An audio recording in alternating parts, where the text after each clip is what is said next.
Addict. There is a word for this type of person, addict. You are an addict, and your addiction is very expensive and destructive from a labor, environmental, and personal relationship, parens, if your husband or partner is really the one buying these things, and financial perspective. Do you need this stuff? Yes, just stuff. No. So my initial response when I first read this comment was, wow, what a righteous comment. But secondly, it was, did we just watch the same video? Okay, so let's unpack this. So this comment was made under a video that I posted about 6 months ago, and it was a video called something along the lines of, can we still enjoy things in 2023? And the premise of that video was just basically highlighting overconsumption in general. And really at the end of the day, what the video was about was my dislike for overconsumption, and that let's just stop and enjoy the roses and enjoy the things that we actually have. And how I didn't like mindless shopping and just wastefulness in general. So that was really the premise of my messaging, I think. Now, whether or not I got that through effectively, it could have been me for sure. Or it could be that this person may not have watched the entire video, or maybe they had already made up their mind about me and so therefore posted this type of comment.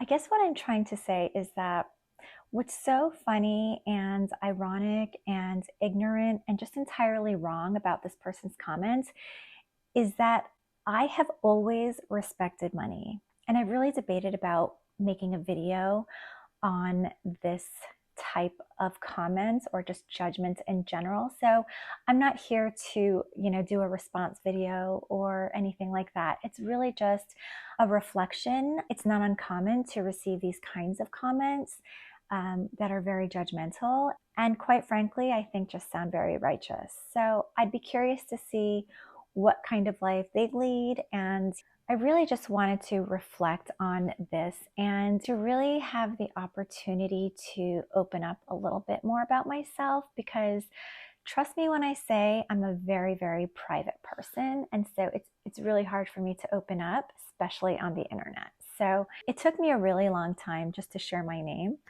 And it's Sharon, by the way. Nice to meet you if we haven't met.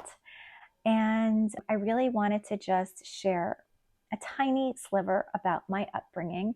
Again, this is not to justify myself in any way, but I think it is easy in today's world to pass judgment on people, especially when you kind of say on the internet, oh, I love my luxury handbags. I do, and I don't deny that by any means. I love handbags. That's my vice. That is my hobby. It's what makes me happy. It's what I enjoy, and there's no shame in that. But I did want to take the opportunity to share a little bit more about myself, I guess, and really illustrate that people think that they know someone on the internet or online or walking on the street looking a certain way, maybe because they're carrying a certain label or whatever it might be, or look a certain way that you're not used to or comfortable with or agree with. And that's okay to not be the same as the next person, because that's what makes the world go round. So can you imagine if we all look the same, dress the same, and have the same opinions? I mean, no.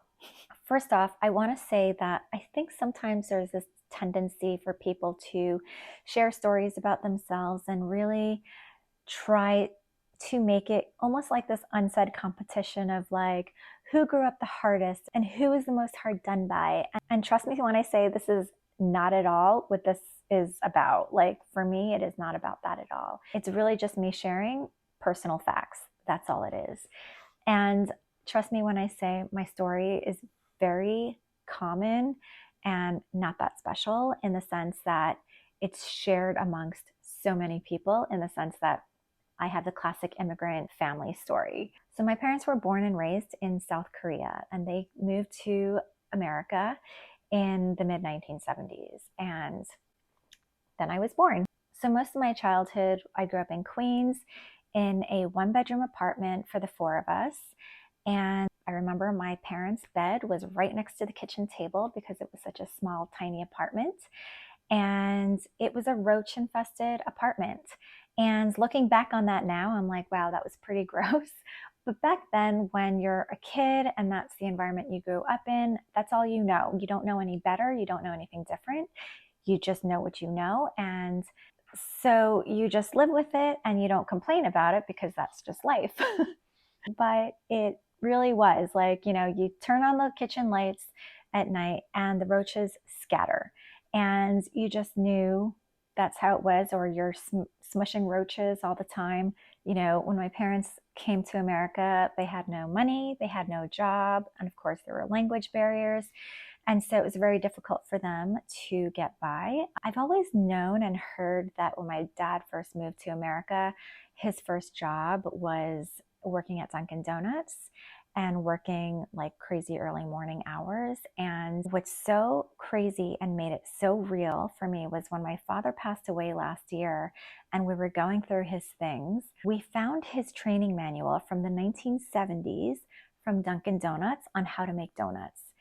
That to me was a very emotional moment because it really illustrated to me how hard my parents have worked their entire lives to provide for their family. And it's something I had seen and known, of course, my entire life. And, even as a very young kid, I've always internalized that financial struggle that I've always seen. And so while I don't think that it's good to internalize those things, especially as a young kid, I do think it was helpful in terms of really shaping me and really setting the groundwork for my relationship with money. I've always respected money and I understand how hard it is to earn money. I also understand how hard it is to keep money. And so keeping money in your pocket was something that was very, very important to me growing up. So like a lot of kids, I've always had a part-time job through my teenage years, all through university, all through when I got my master's. And even in university, I remember a couple of my friends, their parents used to transfer money into their checking account, like weekly or biweekly, whatever it was, on a regular basis. And I remember when I first heard that, my mind was blown. I was like, oh my God, that's actually a thing. Like people actually have parents who could do that. That's incredible. And it truly didn't come from a place of jealousy or anything like that. It was just me truly being floored that was actually a thing, because it's just never something that crossed my mind as being an option for me. So it's just very interesting when you kind of look back at some of those things and some of your reactions. When I got my first corporate job in my early 20s in New York, that was the first time I had health insurance. It was the first time I had dental insurance. And I remember the first time I went to get a dental cleaning, I was like 23, I think. And I remember I was checking out and they're like, so you should set your next appointment in 6 months. And I was like, why? Because I didn't know hygiene appointments were a thing, number one. That was the first time I had ever had one. But I never knew that was something that you were supposed to get on a regular basis. My mind was blown. So I just found that all very enlightening. I was just like, okay, let's schedule it.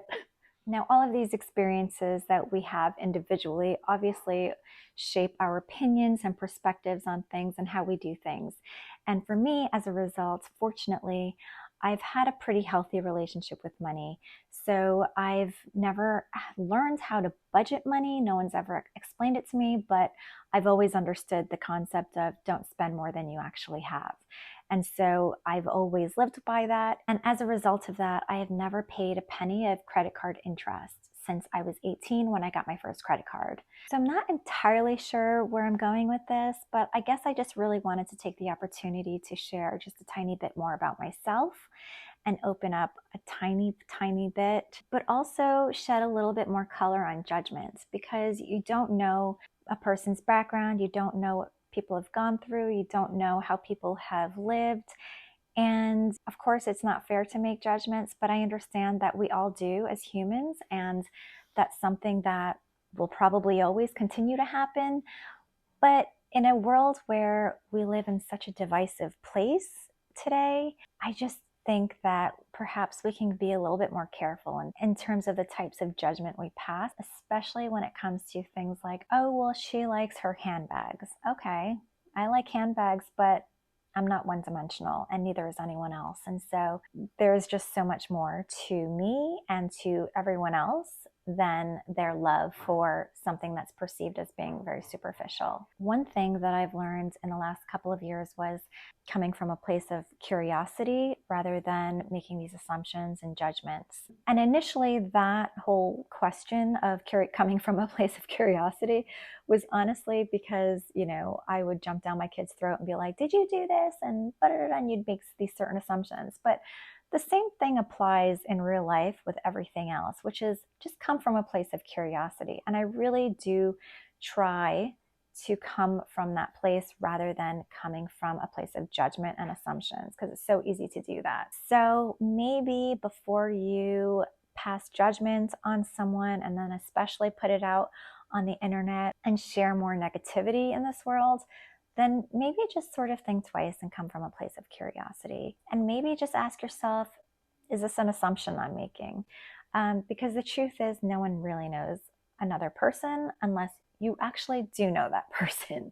So let me know what kind of judgments you come across in your life and share those with me in the comments below. And I hope you enjoyed this video. And if you did, then maybe hit the like button. And if you haven't watched some of my other videos, then maybe go binge watch some of those.